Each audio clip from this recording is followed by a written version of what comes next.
All right, pre-show shenanigans. Great episode today. Bit of a solid final NFL draft preview, but Great episode to be the final draft oh yeah, preview yeah. episode as well. But while we were just on the topic of NFL draft, uh, literally 8 minutes ago, while I was about to join the Zoom, I was saying, "Oh, NFL draft.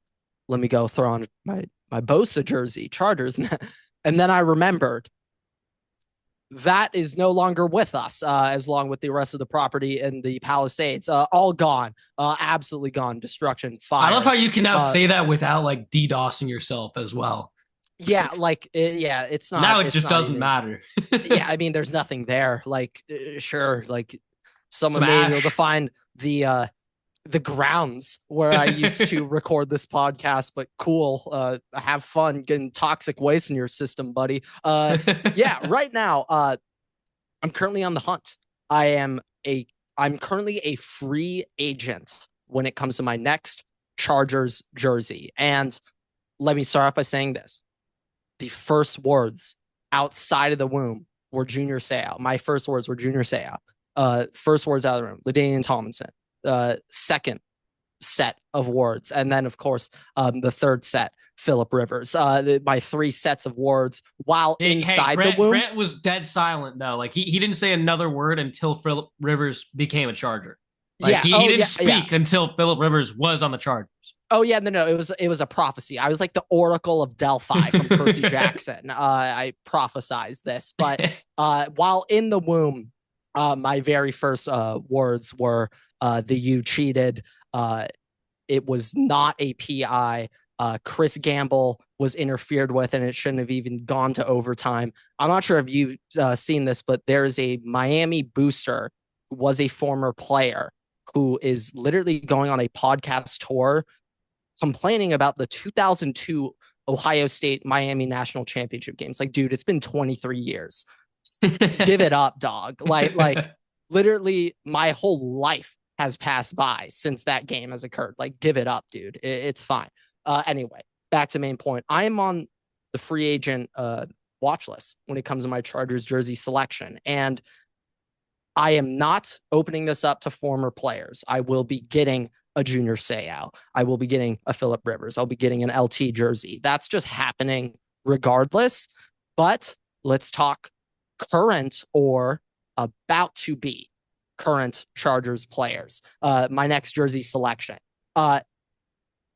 It's going to be conditional on the rookie draft pick. Very conditional on the first round draft pick. If the first player that the Chargers select is Kenneth Grant, I will submit the order within the hour of when Kenneth Grant is drafted. Okay. If I could have a High Grant, praise for a Michigan man. if I can have the second he leaves, the second He's he no becomes a longer Charger, tenured. he is now a Los Angeles Charger. Jim Harbaugh's words, not mine. Last year's Chargers team was Jim Harbaugh's favorite team he has ever coached in his life. His words, not mine. Okay, that's coming from a Michigan man, not me. Okay, that Built on lies. Jim Harbaugh. Whoa, Mike, my coach does not lie. Whoa, when has Jim Harbaugh ever said a lie? Ever? Give me one example. He did not buy Chase Young a cheeseburger or He did whoever that not was. buy Chase Young a Sorry. cheeseburger. That is true. Micah He Micah Parsons a cheeseburger. did not buy Micah Parsons a Whoever, cheeseburger whichever either. prospect that was, did not buy them a cheeseburger. Um, Jim Jim Harbaugh has never been proven of purchasing that cheeseburger.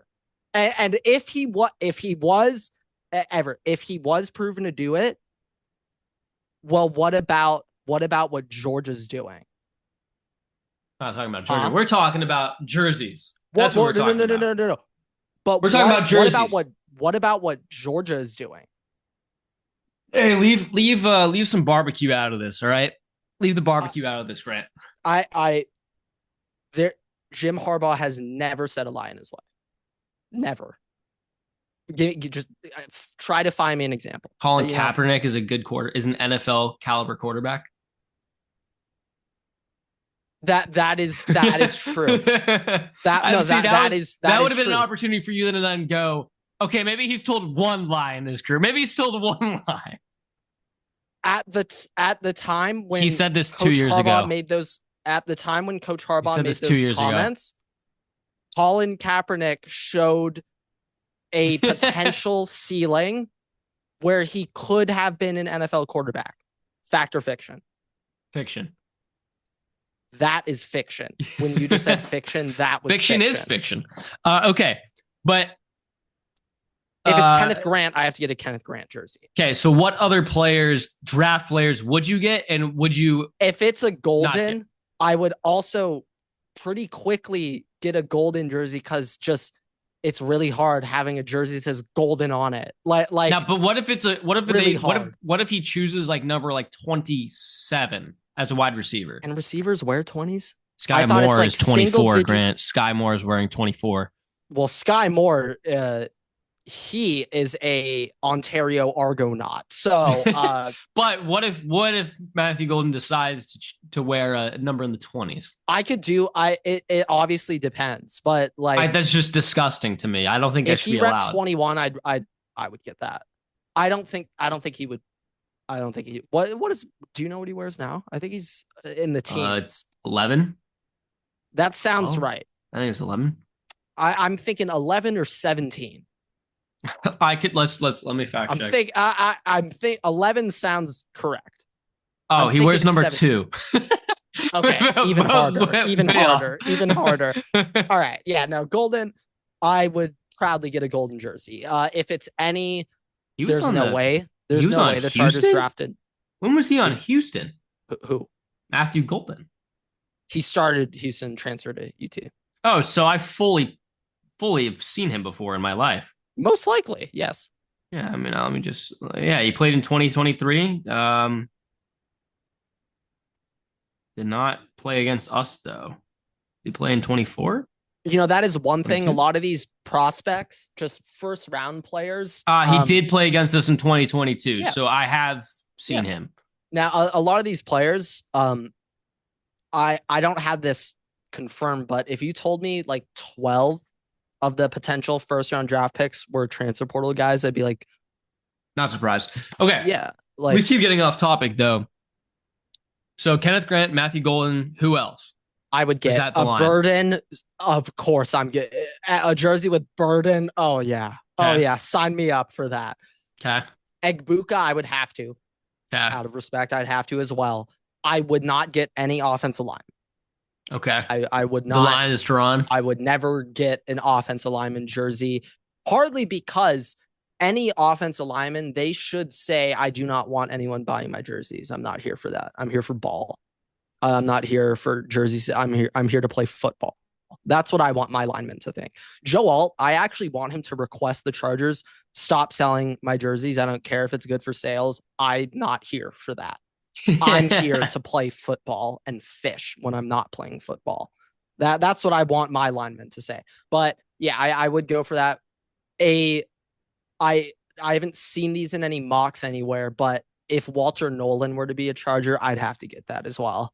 I'd have to get that. If Derek Harmon's a Charger, I'm not getting it. I'm not getting it. Okay. But I would get it for Walter Nolan or Kenneth Grant. Will Johnson, zero hesitations. I am getting it, and I'm also probably getting a pair of Cartier glasses. Ohio State fans, click off. Would have to do that out of respect. Malachi Starks, I'd have to get. Starks is pretty hard. Starks is so good. That name is just, yes, I'd have. What if it's what if it was Eamon Worry instead? What if you got Donovan E? What if you got Donovan E? Hands on the mute button. Hands on the mute button. Good call. I couldn't. I just couldn't do it. If that were the case.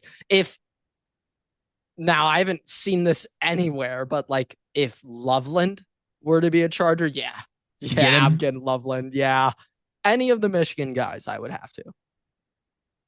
Okay.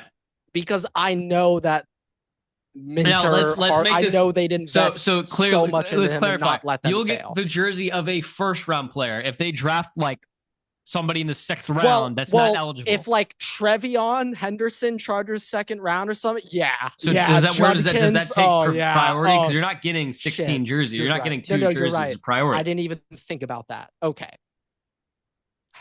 It's hard for me to see a world where I pick the 1st-round player over Henderson or Judkins specifically. Like if it's a Mecca in the 1st round. Yeah, well, that's the thing. If it's a Mecca versus, I'm gonna have to. If it's Kenneth Grant. Swear. If it's Kenneth Grant or Judkins, Grant, I have to take Grant. I have to take Grant. Grant is over Ibuka. Grant is 1-1. Yeah, that's number 1. If I can get a Chargers Grant jersey, come on. What are we doing here, Grant? What are we doing here, Grant? Yeah, literally. Myself. What the hell? Yeah, the 3rd person. Have to. But I think here's the stipulations. All right. Like Malachi Starks, Judkins. I think that might be the hardest. I think it has to be fixed only to the 1st round. So you better pray if you want a Trevion, they draft him in the 1st round. Well, this is where I'm going with it. This is where I'm going with it. Let's hear it. If it's not one of those guys in the 1st round, you shouldn't be able to then just be like, oh, I'm going to go with the 2nd round guy, because if it's not one of the guys in the 1st round, you need to get a Cameron Dicker jersey. Okay, yeah, no, we have to keep the Dicker in play. Second of all, number 1 offensive weapon. Second of all, if it is one of those guys in the 1st round and you get their jersey, I don't want it to be supplemented by the 2nd round, because now we have a trend where we can see if the jerseys of players you get in the 1st round are busts or booms. Yeah, that is a new thing. Help me out here. When did you get your Justin Jefferson jersey? 2 years ago. I think 2 years ago. He had already been established. Certified. Yeah, he had already been established. That would have been, I think I got it on the one that I do not own a McCarthy 9, correct? No. Well, we talked about that. Like, getting a jersey of somebody that's like the same age as you or is younger is kind of weird unless you're like friends with them. I think younger 100% is weird. Okay. Where are we doing this cutoff of young? Well, like for me, like for us, because we're like, I think it's fine if we got like a Anthony Edwards is our age. So like Anthony Edwards, fine. But like, okay. Now, caveat. I just realized this. Freshmen, 1st-year rookies, one and dones in the NBA. If they were drafted while we were still in college, I know they are younger than us, but I think they count as fine. They're younger. That's getting a jersey of somebody, just as a guy. I think having a jersey of somebody who's younger than you, a guy that's younger than you. No. I know what you mean. But a lot of that comes from like you feel like you're an adult and they're a quote just kid. But when we are in college, like sophomore year of college, right? Well, the difference is it's past, rookies were like Evan point right now. But yes, I get what you're saying. Sophomore year of college is different because that age there's is a close. Good amount of guys in the NBA who are younger than us, but have been in the NBA for like 3 years. And so we view them as adults. Like, I think there's a close proximity, but like if somebody right now went out of high school, like. Yeah, right now. Yeah, no. Yes. We can clearly see that they're younger than us. Yeah. NFL similarly, like we're in the, like, I think it's a similar range. Like maybe JJ McCarthy falls in there, but also like. If you got a JJ McCarthy jersey, I think it's completely fine. I think the only way I might get a JJ McCarthy jersey is if he takes us to the NFC Championship this year, or I can convince one of my friends to get him to sign it. Okay, how about this? You are 25 years old, living in New England. Tom Brady just leads you to his Super Bowl. Is it okay to get a Tom Brady jersey? Maybe not right away, but let's say after his 3rd Super Bowl, you're like 29 years old. Brady's 26. I think that's kind of within the range, fine. But I will say, completely fine. Right. I think it's more acceptable if you get a jersey and you frame the jersey. If it's somebody younger than you, that's fine. That's fine. Yeah. That is always okay. Fine. It's always okay. If you're framing like especially any autographed jersey, there's zero shame in having an autographed jersey. Let's reel it back in real quick. By the way, if you're wearing an autographed jersey, shame on you. Shame on you. Shame on you. call up Guantanamo. The only time that Get jersey Alcatraz up and should see the outside of a glass case is when you're bringing it home when from it's them being signing transported. it. Yes. So put into the case. Yeah. It never. It's like a PSA 10 graded Charizard. Okay. Literally. Like a Honus Wagner. Like that thing is never being exposed to air again. This is the one thing I'm going to say before we go back on subject and then start the episode. We can get off the subject and on to the like last time I had an article of clothing, like a jersey or something signed by a player, was AK-47 when I was in 3rd grade because his kid was going to the school I was at in Minnesota. Maybe it was 5th grade. It was 5th grade. The kid that he had was going to my school in Minnesota, so he had a birthday party, showed up. The only thing I had on me when he was there was my winter coat. So I was like, fuck. I mean, very ironically, coat. Everett... But it faded away.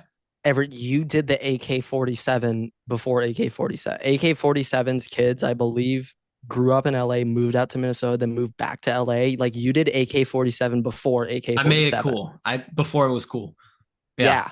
But yeah, I was just finishing words. So Kenneth Grant, any of the players that you specified, Emeka Buka, any whatever, Ohio State guys, it's first round though. First round only.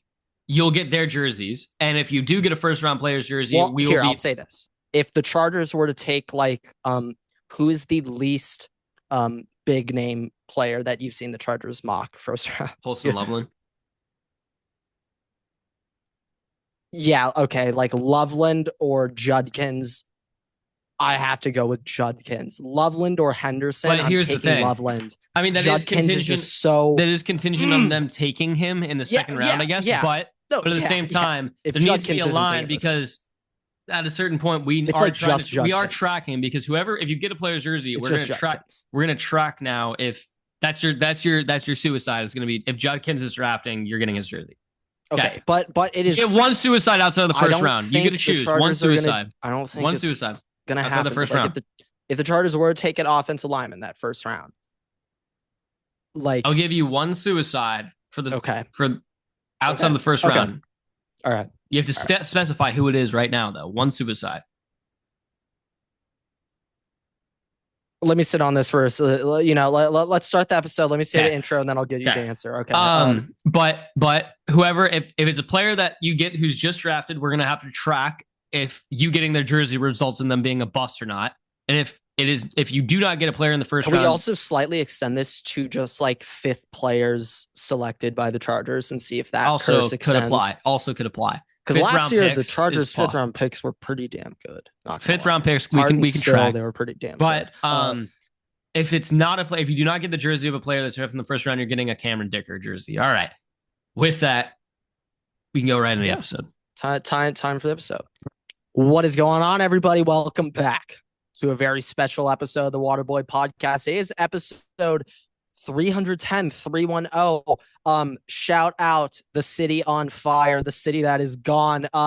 Shout out the Pacific Palisades. We're going to be doing some quick shout outs. I'm currently sitting on the list of people from Pacific Palisades on Wikipedia.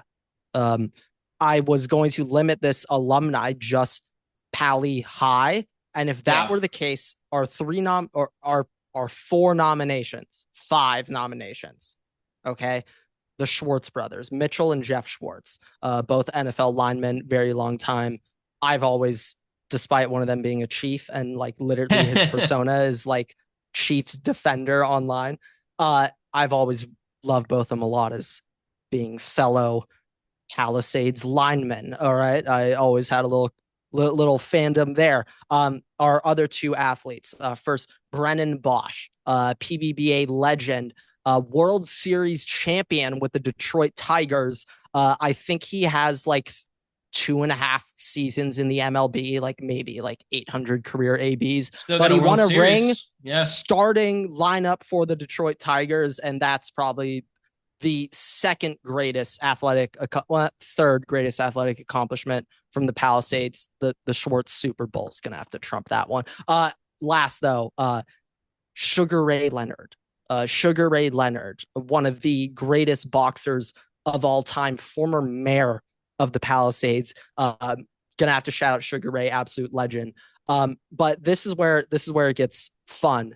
in terms of like the most goated Palisades alumni or just most interesting alumni figures. So let me get the first one. I'm blanking on it. I just had it pulled up and I just lost it. Okay. All right. We got Steve Kerr and JJ Redick for also just like semi cool former athletes, but that's not like that entertaining. So Steve Kerr being on there is pretty solid. Yeah, Steve Kerr's pretty solid. Not gonna lie, that one's pretty good. But okay, wait, I'm sorry. I need to find the names that I just had. I'm blanking on them. Where did they just go? Okay, all right. The one greatest alumni of the Pacific Palisades is the one and only Chet Hanks, the inventor of White Boy Summer. Chet Hanks is he in all the worst ways possible embodies exactly what the Pacific Palisades is about. I am kind of surprised that you're not going with one St. Matthews alumni right now. Now, you may be referring to one Jason Siegel. Yeah. And some potentially don't expose true or not true story with Jason Siegel on a St. Matthews school trip. Can neither confirm nor deny. But it is one of legends. It is one of legend. Yes, it is one of legendary stuff. But this is where I was getting at. Who is the greatest Pally High alumni ever? Is it Steve Kerr? Is it the Schwartz brothers? Or is it the lead member of our generation's favorite group, Will I Am? Who is it, Everett? That was it. Will I Am. That's it's Will I Am of the Black Eyed Peas. Yeah, no, Will I Am is a graduate from Palisades High School, and he is going to have to be the 1-1. Will I Am is the greatest alumni out of the Pacific Palisades. I would say it is either that or Tom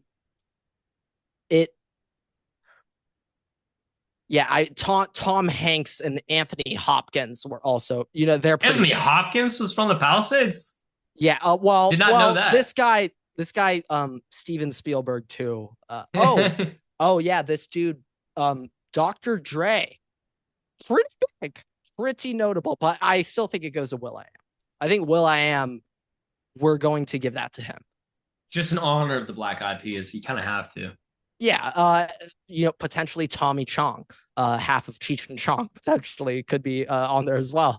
We are not giving Ben Affleck a shout out for this Palisades alumni list. You do not get to be on here. You're Boston. You don't get to claim LA. No, get out of here. None of that. Matt Damon too. Whoa. Don't say you're from the Palisades. Say you're from Boston. All right. Thank you for Mookie Betts. Enjoy Connor Wong. That's the Palisades shout out segment. Shout out our Palisades alumni. But NFL draft week, big week in terms of, last second scrambling moments. I'd say a lot of my framework when looking at the NFL draft is a lot of it's come from Dynasty. I've been, as a man who I could not enjoy one of my fantasy football leagues last year. Well, losing was my enjoyment for this week. This is quite literally the highlight of your dynasty season. I went through, I don't know, how long is the fantasy? 4 months? August September to December. Four-ish months, 3.5, 4 months. I went through 14, 13 weeks of just I would be mad when Bo Nix and Marvin Mims would score a touchdown. You would have not just do that. Zach Charbonnet starting for 5 weeks and that picking you up wins for just random performances. Kenneth Walker is the bane of my existence. Dude, stay healthy, please. For me, I'm trying to lose. When Zach Charbonnet gets spot starts, he puts up 18 points. Well, I saw reports that they might be trading away one of the two running backs, by the way. Now, for his sake, I hope get free Charbonnet. Where is Chicago? Charbonnet Charbonnet to the Bolts. Not the like get another back with him, but Michigan guy, remember Charbonnet, Harbaugh. Charbonnet was at UCLA, but came from Michigan, transferred to UCLA, but so they got some history there. Just thinking, and maybe he wants to stay away. Just spitball. I mean, first of all, Grant, who's your suicide jersey pick? Jersey pick? Suicide as in if it's outside of the first round, you get one choice of a suicide. If you draft it, you can get that person's jersey instead. Quinshon Judkins is the non-first. Okay. It is Quinshon. Yeah, but all right. Talking about the draft, like this episode, I guarantee is going to be 100% NFL draft. So the first thing that I kind of I don't want to talk about the Los Angeles Dodgers. So the first thing I'm going to talk about, let's talk about running backs for you. Let's talk about Ashton Jeanty. Okay, let's get into it a little bit. Hearing some moving parts recently.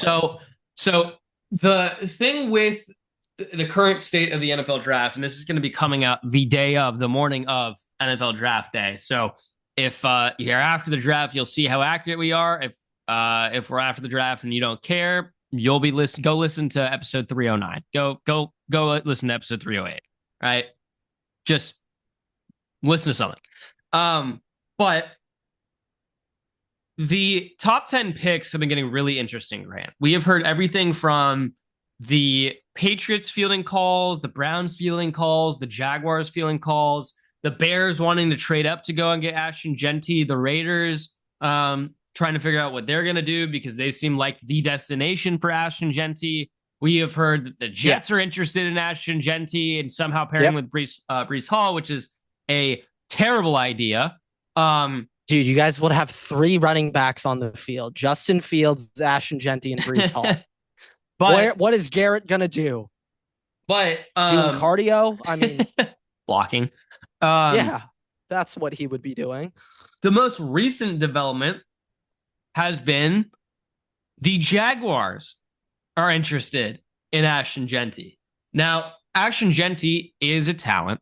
Obviously, he is a talent. That is true. He could potentially be the best player available at the point in time when 5 comes around. It's possible, depending on how you create everything.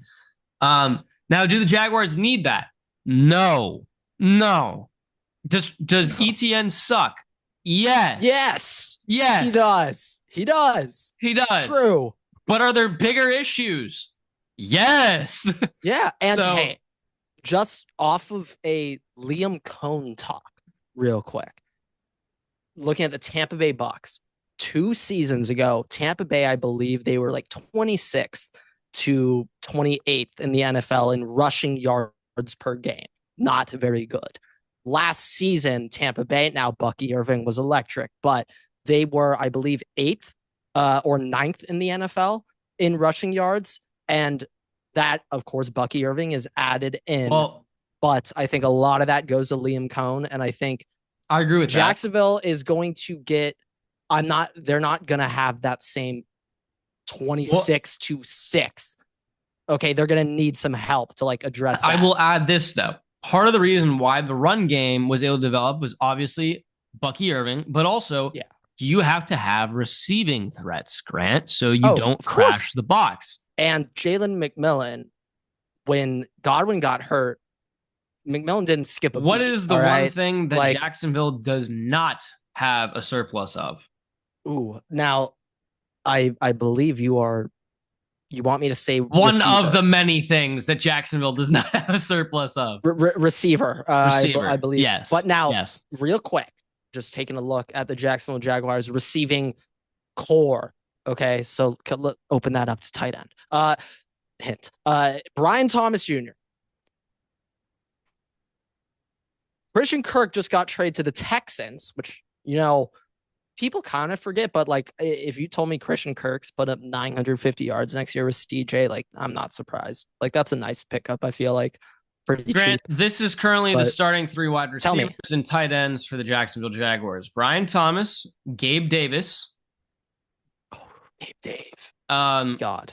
the name I can't pronounce, De'Ami Brown, and Brenton Strange. Yeah. All right. Okay. So, all right, help me out real quick on receivers. How confident are you that, or let's start this. I don't think there's a consensus. Receivers first round do you think? I honestly, I don't think there's a consensus. Tet for sure will count Travis I don't Hunter. think that there's a consensus fully on the rankings of receivers. I think Tet is the majority one, but I think some other teams don't have him that. Well, I'm getting there. I'm getting there. I would say you are more likely to have, let's do this, Tim McMillan, Matthew Golden, Luther Burden, Emeka Egbuka. 4 receivers. Gone. You are more likely to see 5 receivers go than 4 receivers go.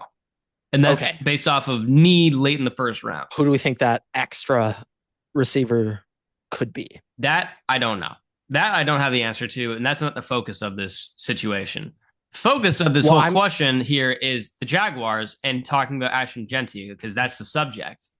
When we're talking about that, obviously the Jaguars have holes at wide receiver. They have holes at tight end, and both Tyler Warren, Ted McMillan, both probably potentially available there, and that would probably help with the run game. It's important to note also, especially for any team that's running back interested, like the Broncos, like the Steelers, like the Chargers, this is a really deep class. This is a really deep running back class. Super deep. And there are other needs at positions that are not as deep, like wide receiver. So when the Broncos or somebody might be interested in taking a wide receiver, it's not because they don't think Omarion Hampton's amazing. It's because the wide receiver class, the difference between Luther Burden and Jack Besh is much greater than Omarion Hampton and Travion Henderson. And okay, now you're talking about language, Everett. This is the Waterboy analysis. For the same reason of that, there's no way the Jaguars are going to take Ashton Jeanty that early. The same argument could be made with the Raiders. The Raiders do not have wide receivers. However, but Pete Carroll, like that's the difference maker. Liam Cohen, yeah, likes receiving threats, throws the ball a lot. Obviously, wants an explosive running back, but is built through the pass game. Pete Carroll builds a lot of his offense through the running game. Similarly, Mike Vrabel does the same thing, which is why I don't think it's out of the question Ashton Jeanty goes to the Patriots. It's also possible. Now, the difference is... Yeah, I mean, Vrabel does love his bell cow, Derrick Henry. The same thing also, though, is where it gets interesting. The same thing applies to the Bears. And I think it's a lot of credibility coming from the thought of them trading up to get Ashton Jeanty because of what made the Lions offense so successful. And Ashton Jeanty is miles better than DeAndre Swift. Oh, yeah. I mean, not even... It's not a fair comparison. No. But like they don't have an RB2 really in Chicago. Like the Jaguars 1-2. Yeah, as of right, is Swift under contract in Chicago still? Yes. Okay. But at the same time, like Chicago's in a situation where there's less things of immediate concern because they filled it. Like the thing that I'm looking at Chicago, you know me, I'm addicted to this page. I got the blocking win rate page up. I'm looking at Chicago, 24th in the NFL in pass rush win rate, 29th in run stuff win rate. Holy shit. Now, they did sign a lot. They did sign a lot of D-line guys. So they have Grady Jarrett up there now, I'm pretty sure. He's inside, correct? Yes, he's inside. They signed another guy on the inside. They do need an edge. Yeah, you've been saying Mike Green a lot. But I have Mike Green going to them. I'm also very high on Mike Green overall. I think Chicago watched a lot of Mike Green film. Hey, to compete in the North divisions, like you got it. Kind of want a $30 million edge. You need a lights out DN. And I'm a fan of Sweat. I like him. I agree. But I need want help. A murderer. I want it. Oh shit. Is coming off the edge. Now, but when we're talking about checkpoints, though, this is the same reason why we're talking about checkpoints, because the Bears also are a checkpoint. They can change everything. They can go defensive line. They can go trade up and get running back. Like that really affects the direction in which the draft can go. And I don't think anybody. I think that we keep saying nobody knows Nobody's traded because nobody knows the direction the draft's going to go. And that's why we're going to see I anticipate so many draft day trades. Yeah. Because when the draft starts falling, people are going to start wanting to move. Now, one thing I'm looking at here, which is kind of catching my eye, Chicago Bears. Did you know they were 8th in the NFL in run blocking? That actually seems pretty solid. They were 15th in pass blocking, so like pretty much dead average. But like, I wonder if I'm Chicago, I sit there, I look, and I think if you add Jeanty in with Caleb, the receivers are pretty set right now. Like DJ Moore and Odunze, I know like Keenan's shit. Has Keenan not signed with the Chargers yet? What the hell are we doing, Keenan? But yeah, he's still a free agent. Like, I think Chicago may be thinking, by adding Jeanty, that may, or just a Hampton, a good back there, that can like help that offense. Like, you may not need to go get a lineman, like to help that offense and help Caleb. Like, remember, it's Caleb Williams. Like, that is still priority number one. I don't think that the Bears are going to go for any linemen in the first round. It doesn't make sense. I could see them going running back. D line, but no D line. Yeah, D line they could 100% do, but like there's a lot of other things available at 10, and you have the ability to try and go best player available. They have holes, obviously, and they have positions they can upgrade in. But like, they are in a circumstance where you can see an offensive-minded head coach in a run game. Like, I personally would not love Ashton Jeanty being on the Bears. That I would not be a very big fan of. If Jeanty's available at 10, I think the Bears almost have to do it. For your sake, Grant, I would be praying to God that the Jaguars do not draft Ashton Jeanty. I think Genty's pretty like situation proof. But it's a difference of situation versus reps. You want reps, Grant. Kind of.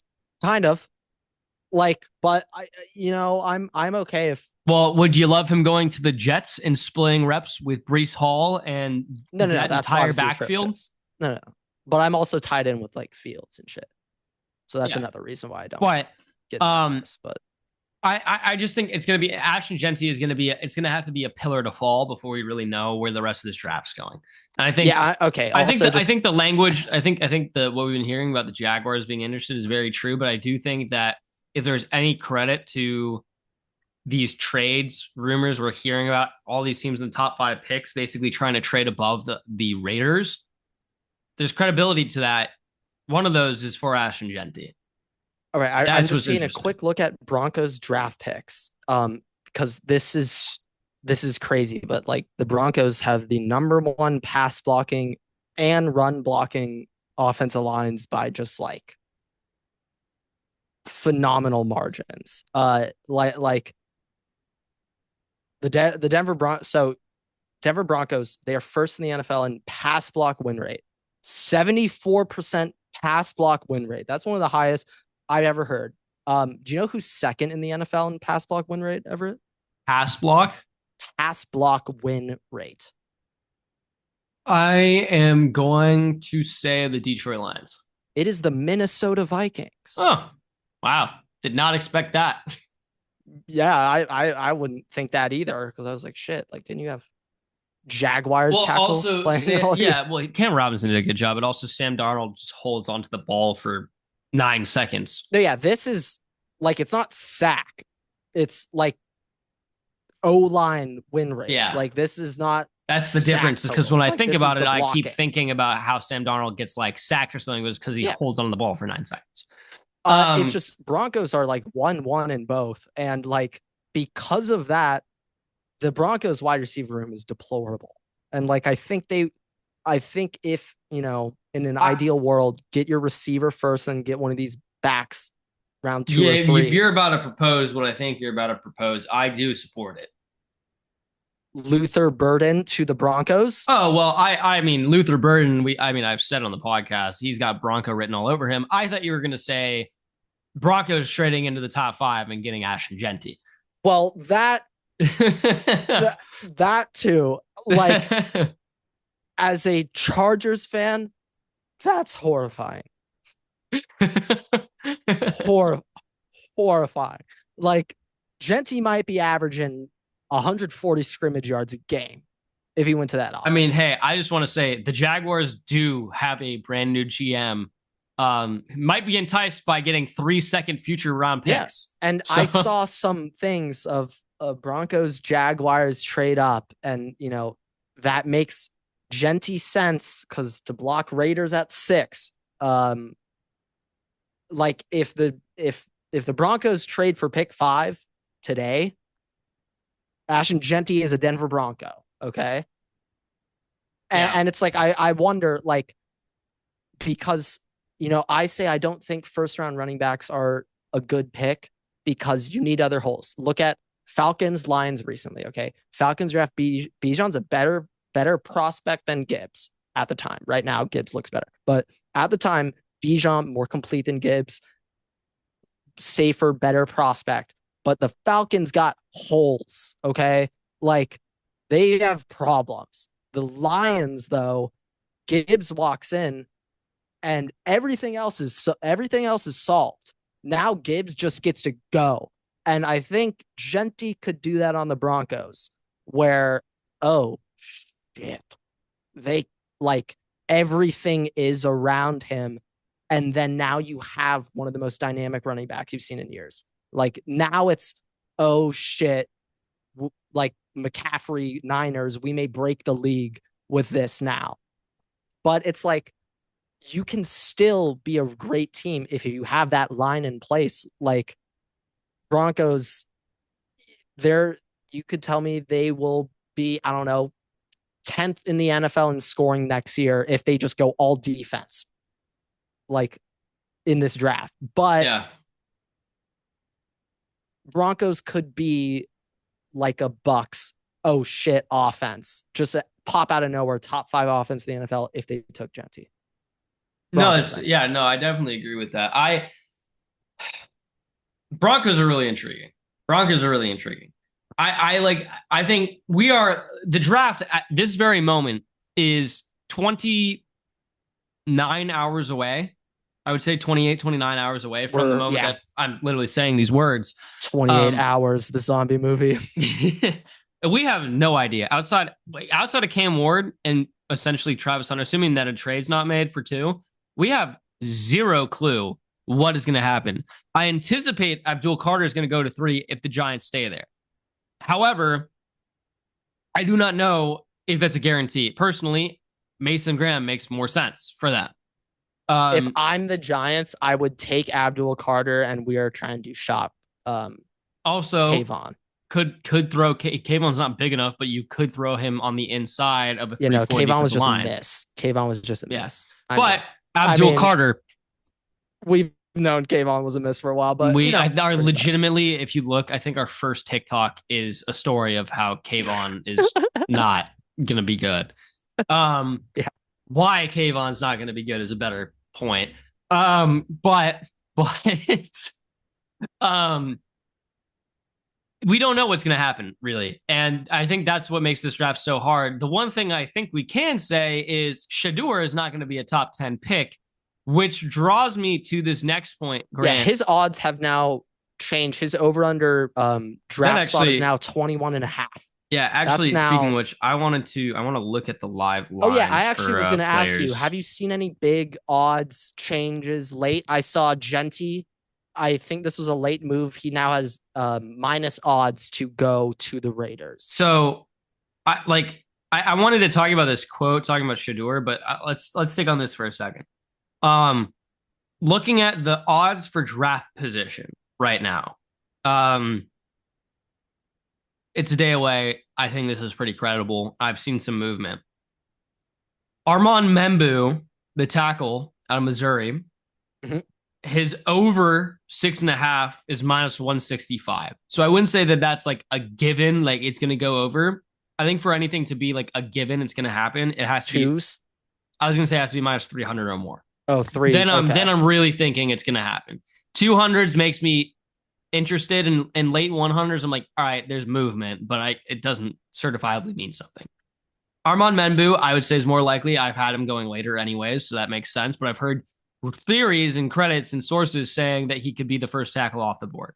So over 6.5 there. Ashton Jeanty, minus 370, under 6.5. Given minus 6.5 or under 6.5. At minus 370. Oh, yeah. The under, yeah. Given. No. Cam Ward, minus 2,000, under 1.5. Don't have to talk about that. Colston Loveland.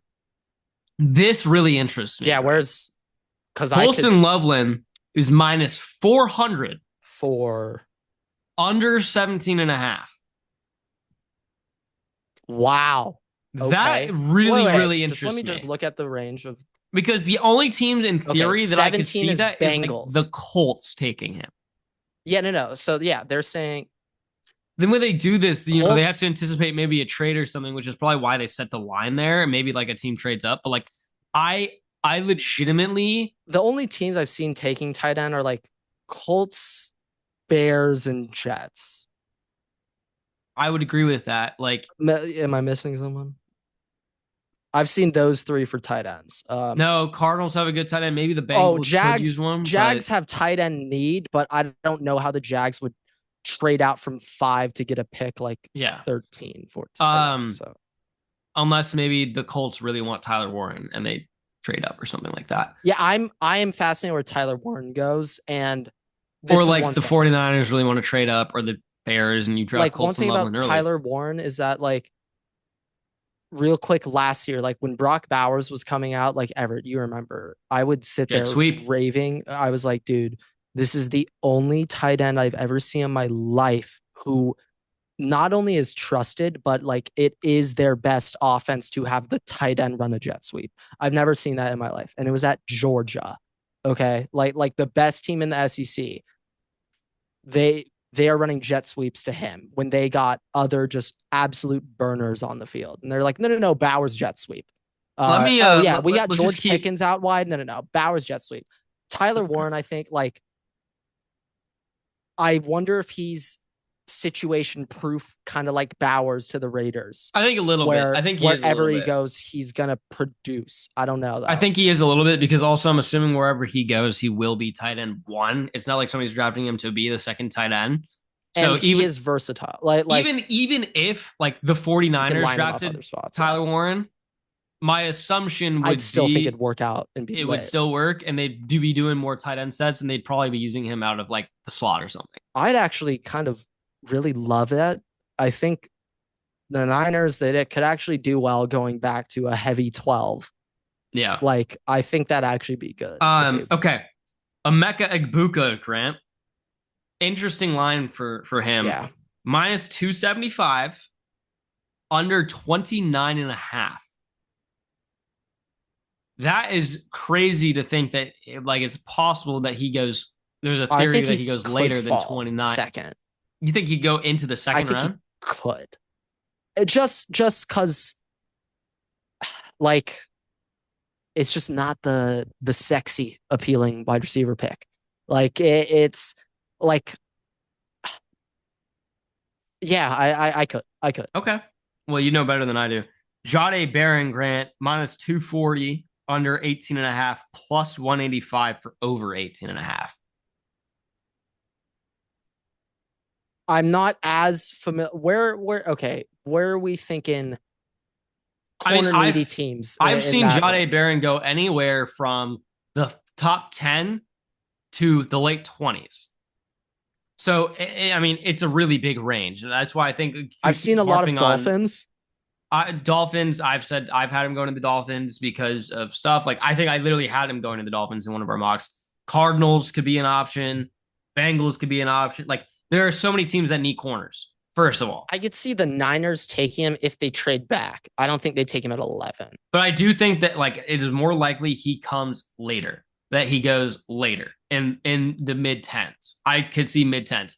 I'd be really surprised if he goes in 20s, but I think regardless, I've been surprised by a lot of things in the draft, generally speaking, and this year would be no different. Like, if there's been mocks that have Will Johnson falling past the Vikings, which one, if he makes it to the Vikings need to take him. I don't know what I would do if they passed on him.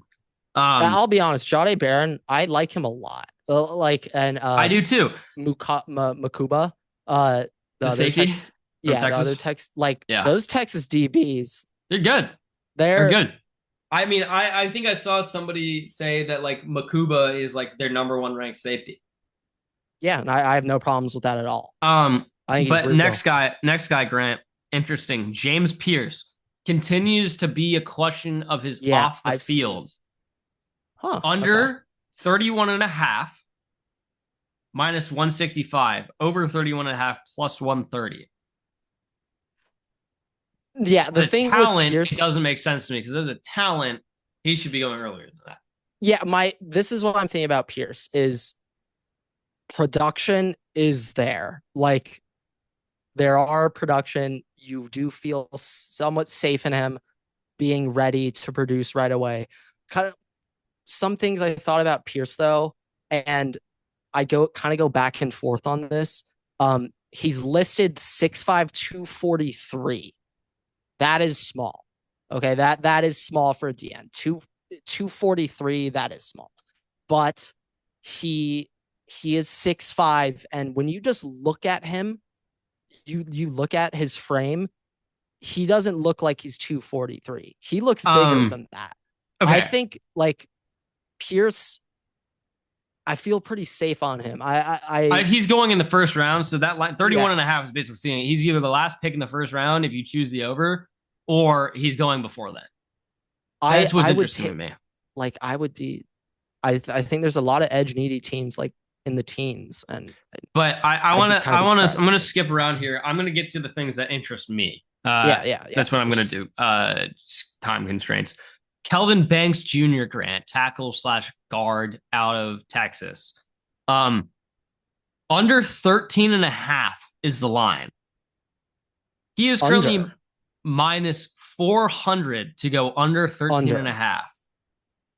And I told you where I feel things. If it's above 300, I feel like that's okay. All right. certain. So sure. I'm looking at 13. Put it together a little bit under 13 and a half. Like, so they're saying Dolphins or before. Boys at 12. Oh, I thought you were saying boys, like you were just about to say, like No, boys, the something, boys. something. Cowboys at 12. Cowboys is possible. Zach Martin retired. I mean, Saints could use internal help. I'm sure the Jets could. Like a lot of teams need guards. That's the bigger thing because Kelvin Banks is going to be looked at more of a guard than a tackle. And I think that's why he's at minus under 13 and a half.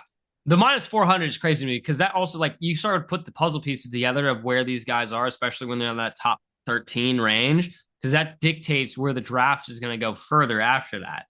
Yeah, the Dolphins interest me because they got a lot of needs at some like prime positions where there's a plethora of players at 13.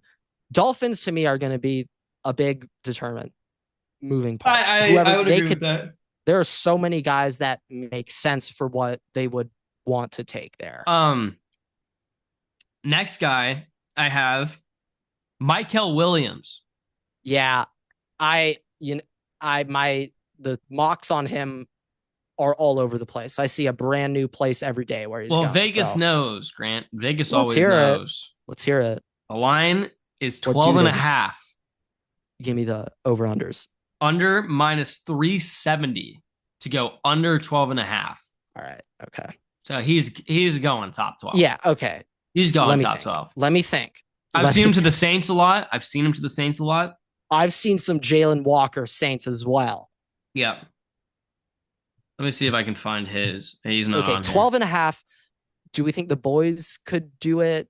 Yeah, I think they could. Niners. Bears. Oh, yeah, Bears 100%. Niners, no, right? They do need an edge, though. They do need an edge. Okay. So they could. Niners, Saints, Bears, all options. Yeah, I mean, Patriots maybe even at 4 is possible. It would be crazy, but like nobody has agreement anywhere. And I have seen mocks that have Jalen Walker going like top 6. So I don't know.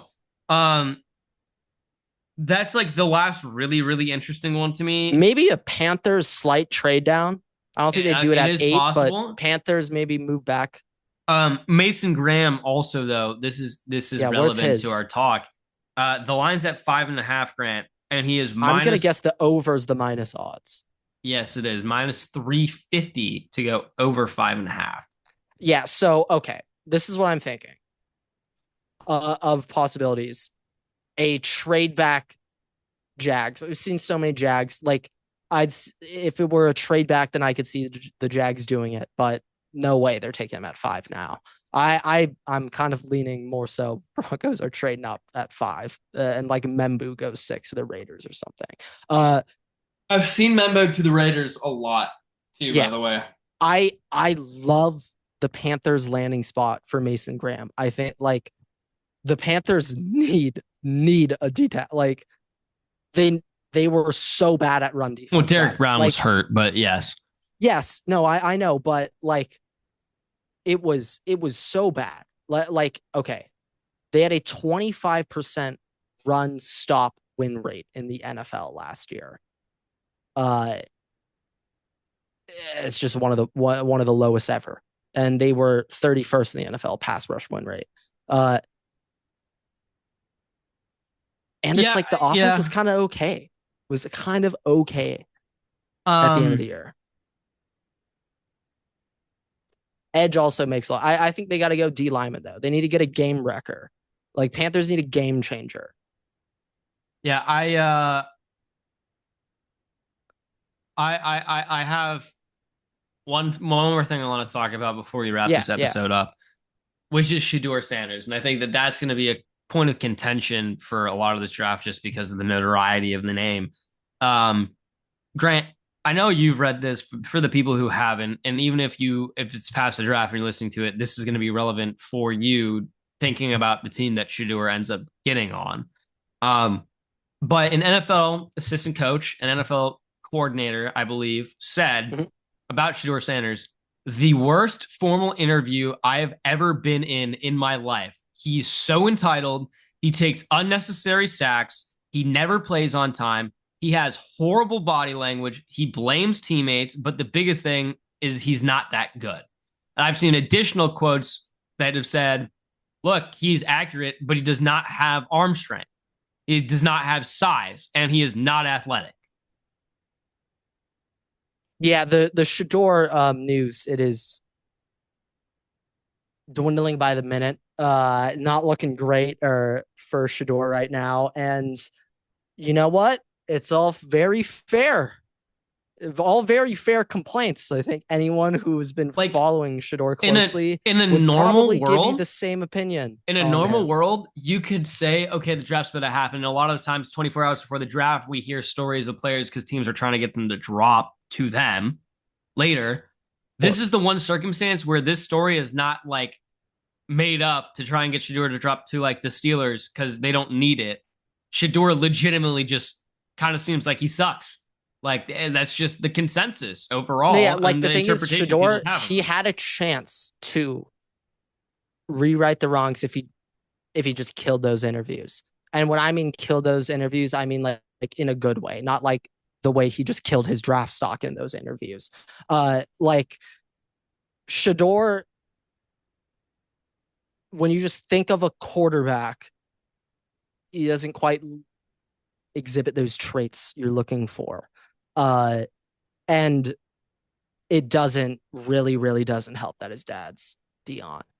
Like you also are extremely cocky on top. Like we know you have, at a certain point you have the right to be cocky, your dad's, but once you're in college and everyone's extremely talented, like you got to drop the act. And he's clearly expecting to get that into the NFL. But going back to my greater point on Dion, oh yeah, Dion right now is like, oh shit, I really need to do good at Colorado because like I need to be Shedeur's head coach to get him to stay in the NFL. That's the whole reason why why Dion's doing this. It was to get Shedeur to the NFL.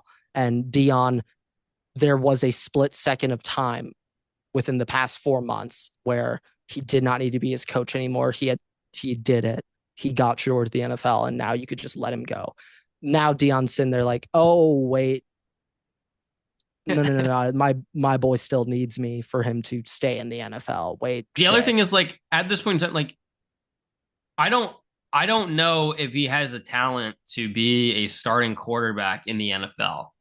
And the other side, I think it could happen one day. He's got all the resources around him, but no, he does.